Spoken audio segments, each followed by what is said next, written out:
もし明日自分の体の大事な部分を失ってしまうとしたら、2014年7月24日、中国広東省治安面市早朝、市内の靴工場に勤める27歳の女性シャオリンが出勤のために玄関を開けた時のこと。ドアを開けると同時にシャオリンは何かを浴びせかけられ、その目に激痛を覚えました。目を開けることも叶わず、何が起きているのかもわからないまま部屋の中へ引きずり込まれたシャオリン。彼女の両手を後ろで縛り上げた何者かはここでようやく声を発します。人の旦那に色目使いやがって、もう二度とそんなことできなくしてやれよ。胸を襲った刺すような痛みにシャオリンはその場で悶絶。同時に彼女はその女の正体を察しました。突如自宅へ押しかけてきたその女はシャオリンにセクハラを働いていた上司の妻だったんです。セクハラを受けた男の妻から復讐の刃を向けられた女性。男の卑劣な行為が血の惨劇へと変わっていってしまった経緯とは。職場内の愛憎劇によって彼女は女性にとって大切な全てを失ったんです。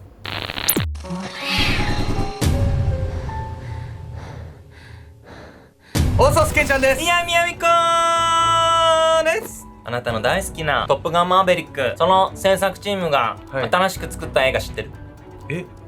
知ってるよ。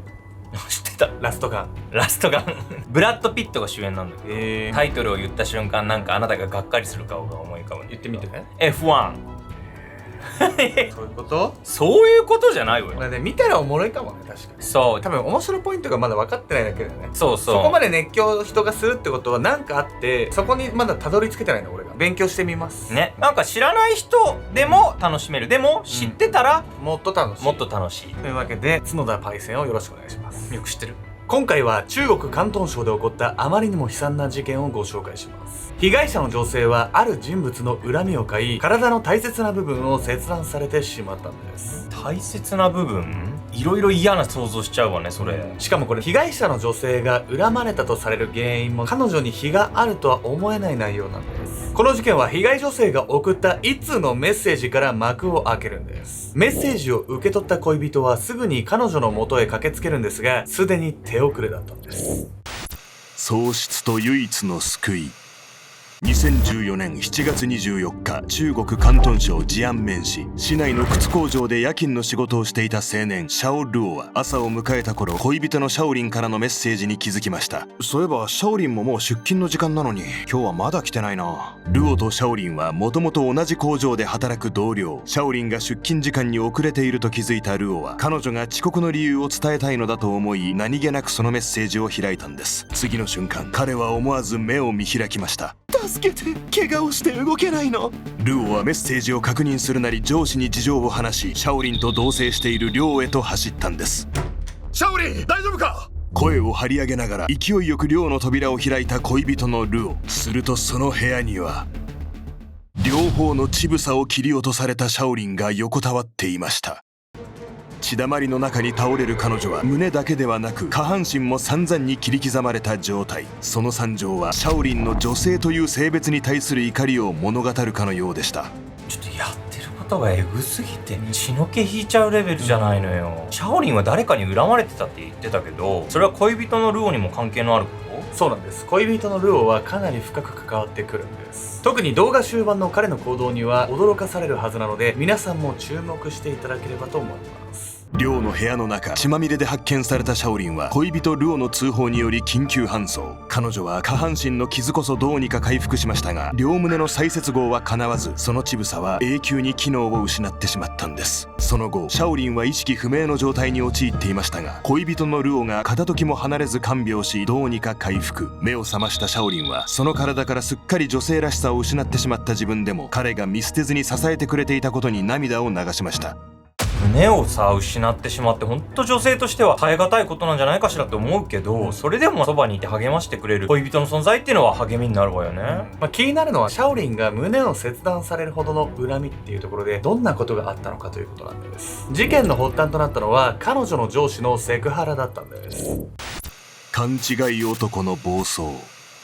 被害者のシャオリンが広東省治安面市へやってきたのは事件から1年前の2013年のこと。当時の彼女は離婚したばかり。子供の親権が元夫に渡り一人になったシャオリンは自分を知る人がいない新天地でやり直すことにしたんです。そして彼女が引っ越してすぐに勤め始めた靴工場で知り合ったのが同い年の青年シャオ・ルオでした。奇遇だね。実は俺もバツイチなんだ。シャオリンとルオは境遇が似ていたことから親密になり、すぐに恋愛関係に。二人は工場の寮で同棲を始め、その仲睦まじさを周囲の同僚たちも羨ましがっていたんです。ただそんな二人の関係に陰りをもたらしたのがシャオリンの直属の上司ウェイでした。シャオリンは本当によく頑張ってくれてるね。君に新しい仕事をお願いしたい。ウェイは何かと口実をつけてはシャオリンと二人きりになろうとしました。シャオリンとウェイが二人で過ごしていることがあまりにも多いため、工場内では二人が不適切な関係なのではないかと噂が広まるんです。そしてこの一件で黙っていなかったのが上司ウェイの妻モンジン。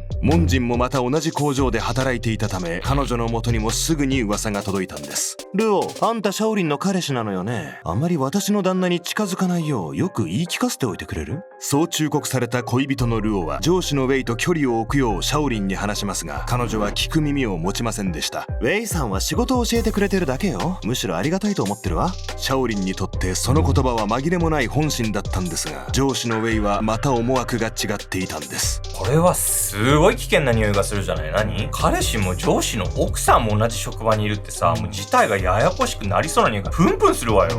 同じ職場内でこんなドロドロした人間関係本当に嫌ですよね。しかもここから上司ウェイの勘違い行動が加速していくんです。恋人のルオから上司のウェイと距離を置くように言われた後も、シャオリンは熱心に仕事を教えてくれる彼を好意的に捉え、そのまま関わり続けました。そうしているうちに上司ウェイの行動は彼に感謝していたシャオリンでさえ違和感を覚えずにはいられないものへと変わっていったんです。シャオリン、私は君に本当に期待してるんだ。これからもよろしく頼むよ。そう言いながらシャオリンの肩へ手を回したウェイ。あまりにも近い距離感で接してくる彼にシャオリンは動揺を隠しきれずに言いました。そう、この頃からウェイはシャオリンの手を握ったり肩を抱いたりと不必要なボディタッチが明らかに多くなったんです。そしてある時、上司のウェイは唐突にこんなことを言い出しました。なあ、シャオリン、もし私が妻と離婚したら結婚してくれるかい？いやどういう思考回路してんのよ。仕事上で接する機会が多かったってだけでさ、なんでいきなり結婚なんて話になるわけよ。シャオリンは上司だからこそ慕ってんだよっていう、そういうのなんでわかんないかなと思いますよこれ。このセクハラからいかにしてシャオリンが胸を切断されてしまうあの事件に発展していくんでしょうか。人生を奪われた女。シャオリンがセクハラを受けるようになってからしばらくした頃、恋人のルオは二人で話がしたいと上司のウェイを呼び出しました。俺見たんです。シャオリンに妙なメッセージを送ってるでしょ。どういうつもりなんですか？その日ルオはシャオリンのスマホへ送られてきた上司ウェイのメッセージを偶然見てしまいました。ウェイはシャオリンが拒んでいるにもかかわらず、直接会った時だけでなくメッセージでもしつこく結婚を迫り続けていたんです。そして驚かされるのは、ルオにその行為を咎められた上司ウェイの言い分。違うんだ。むしろ悪いのはシャオリンの方だ。あんな思わせぶりな態度を取られたら誰だってその気になるさ。ふざけんじゃねえ！上司のウェイはあろうことか何度も結婚を迫っていたことについてシャオリンに責任を押し付けようとしました。その態度に激高したルオはウェイに殴りかかり、二人は揉み合いに。結局体格でウェイの方が勝っていたために恋人のルオは打ち負かされ腕を負傷してしまうんです。くっそマジで。ウェイの言い分ってさ、要はセクハラされる側にも問題があるっていう言い分じゃないのよ。しかもね、シャオリンは自分から誘ってもなければ結婚を迫られた時ちゃんと断ってるですからね。そして恋人ルオと暴力沙汰を起こしてしまったことから、ウェイのセクハラ問題は一気に表沙汰となるんです。上司ウェイとの殴り合いの喧嘩でルオが負傷してしまったために、この一件は工場長の知るところに。二人はそれぞれ罰金500元を課され、上司のウェイに至ってはルオの治療費として500元、当時のレートで8万円ほどの減給を言い渡されました。また同じような問題を起こすようなら二人とも即刻解雇だからな。工場長から厳しい叱責を受けた二人。さらにこの後、上司ウェイにはそれよりも辛い状況が待っていました。騒動は工場中に知れ渡り、彼はセクハラ上司として軽蔑の目を向けられるように。完全に立場がなくなってしまったウェイは間もなく自主退職するんです。またウェイがセクハラを理由に退職を余儀なくされたとあれば、一番に被害を受けるのは妻のモンジン。上司ウェイの退職以来、彼女はたびたびシャオリンに電話をかけてくるようになりました。全部あんたのせいよ。殺してやる。絶対に殺してやるから。ウェイの不貞行為と退職を受け、彼との離婚を選んだモンジン。彼女は自分の人生を狂わせた元凶は夫を誘惑したシャオリンだと考え、日増しに殺意を強めていったんです。2014年7月24日の早朝、シャオリンは工場への出勤のため寮の玄関ドアに手をかけた。そしてそのドアを開いた瞬間、何かの液体を浴びせかけられ、シャオリンはその目に激痛を覚えた。視界を奪われた彼女は抵抗する間もなく口を塞がれ、室内へ引きずり込まれる。そのままシャオリンの両手を後ろ手に縛り上げると、ようやく犯人は口を開いた。人の旦那に色目使いやがって。あんたのせいで私はシャオリンはすぐに声の主が上司ウェイの妻モンジンであることに気づいた。しかし猿靴輪をはめられた状態では弁明しようにも声を上げることもかなわない。そしてもう二度と男に色目使えなくしてやるよ。モンジンのその言葉と同時にシャオリンを襲った意識が飛びそうになるほどの痛み。同時に彼女は自分の胸から大量の血が流れていることに気づいた。事件の日、モンジンは唐辛子パウダー入りの液体を持参し、家から出てくるシャオリンを待ち伏せ、彼女が出てくると同時にその液体を顔に浴びせかけ、目つぶしをした上で犯行に及びました。そこからシャオリンを拘束し、彼女の両方の乳房をハサミで切り落としてしまったモンジンは続けて鉄の棒やハサミを用いて下半身にも散々な暴行を加えたんです。そして約20分の暴行を終えると、モンジンは肩で息をしながらこう吐き捨ててその場を去りました。警察を呼びたきゃ呼んでみな。怖すぎるわよ。これだけ散々暴行を加えておいて自分一切悪くないみたいな態度じゃない。残虐な犯行に及んでも一切悪びれないのは能動的攻撃と呼ばれる特性が起因しているんです。というわけで本日のメトラキーワード、衝動的攻撃性と能動的攻撃性について。人間の攻撃性は大きく衝動的攻撃性、能動的攻撃性の2種類に分類されます。このうち衝動的攻撃性は怒りや恐怖に駆られとっさに相手を攻撃してしまうこと。対する能動的攻撃性は事前に綿密な計画をした上で目的達成の手段として相手を攻撃することを意味します。モンジンの犯行はシャオリンのせいで人生が台無しになったという衝動的な怒りがきっかけにもかかわらず、用意周到な能動的攻撃性へ転じた稀なケース。衝動的な攻撃よりも時間をかけて犯行の準備を整えた方が最大限の復讐を実行できる。彼女は無意識にそう理解していたんです。能動的攻撃性の厄介なところは、時間をかけて犯行計画を進めるうちに信念が強まり、犯行の正当化が強固になっていくこと。モンジンは犯行後、警察を呼んでみろと吐き捨てて現場を後にしました。その言葉は彼女がシャオリンを完全な悪と認識しており、自分の犯行を正当なものだと思い込んでいることを物語っ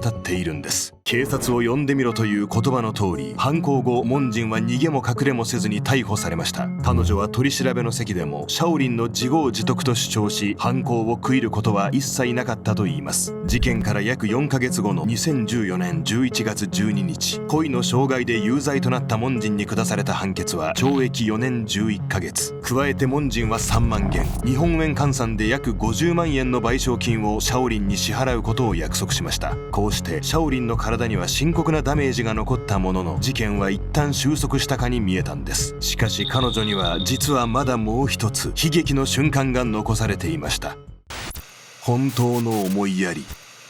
事件後、シャオリンの身に起きた悲劇は広く報道され、彼女の胸の再建手術のために多くの人から寄付が寄せられました。病室で常に付き添ってくれた恋人ルオと支援者への感謝を動画で伝えたシャオリン。彼女は多くの人の支えによって自分の未来にまた希望を持てるようになっていたんです。そしてそれは手術を目前に控えたある日のこと。大丈夫、手術は成功するから君は何も心配しないで。恋人のルオはその日もシャオリンの身の回りの世話をしながら彼女に励ましの言葉をかけていました。優しく手を握ってくれる彼のぬくもりにシャオリンは安心しきった様子でうなずきます。そしてあるタイミングでちょっと買い物に出てくるよと告げ、病室を後にしたルオ。彼はそのままシャオリンの手術台を持ち逃げしたんです。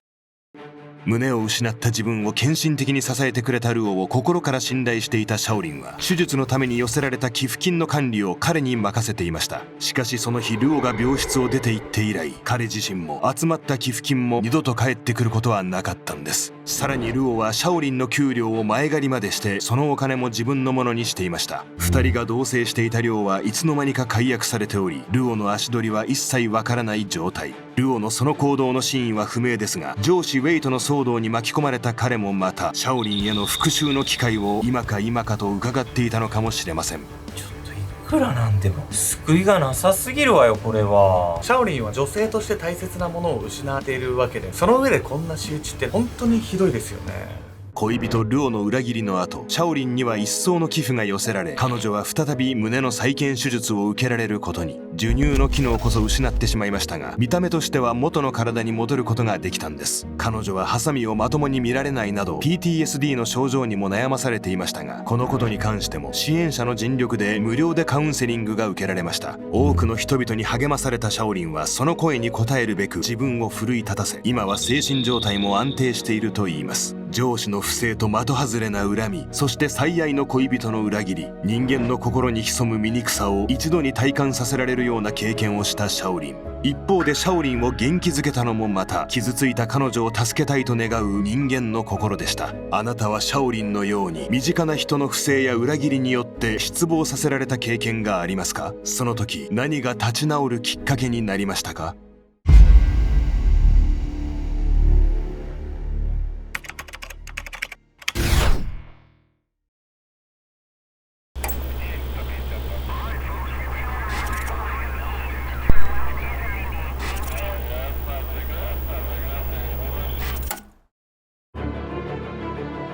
？2018年ロシア・モスクワ、深夜1時、一人の女子大生が自宅アパートに帰宅してきました。彼女は最近できたばかりの新しい彼氏と遊んできたところだったんです。女性がキッチンに入ると、そこに立っていたのは一人の青年。その正体は彼女のルームメイトでした。男女として付き合っていた時期もありますが、今ではもうただの友人。彼女はそう認識していたんです。ただいま、まだ起きてたのね。なんとなく青年に声をかけながら冷蔵庫に手を伸ばし、飲み物を取ろうとした彼女。しかし次の瞬間、突然女性は頭に激しい衝撃と痛みを感じました。とっさに振り返ると、そこには鬼の形相を浮かべたルームメイトの姿が。何やめて！2発3発と殴られ、思わず倒れ込んだ女性。青年はそこにのしかかると、そのまま彼女の首に手をかけてきたのです。てっきり自分は殺されるのだと思い、ぎゅっと固く目を閉じた女性。しかし息も絶え絶えになった彼女に対して、青年が次に取った行動は、彼女にのしかかり服を脱がせること。そして彼女に聞こえてきた最後のつぶやきは、死んでも離さないよ。ルームメイトの青年によって突然襲いかかられた女子大生。かつて交際関係にあった2人の運命は一体どこですれ違ったのか。女性の最大の誤算、それは青年の執着心に無関心だったことなんです。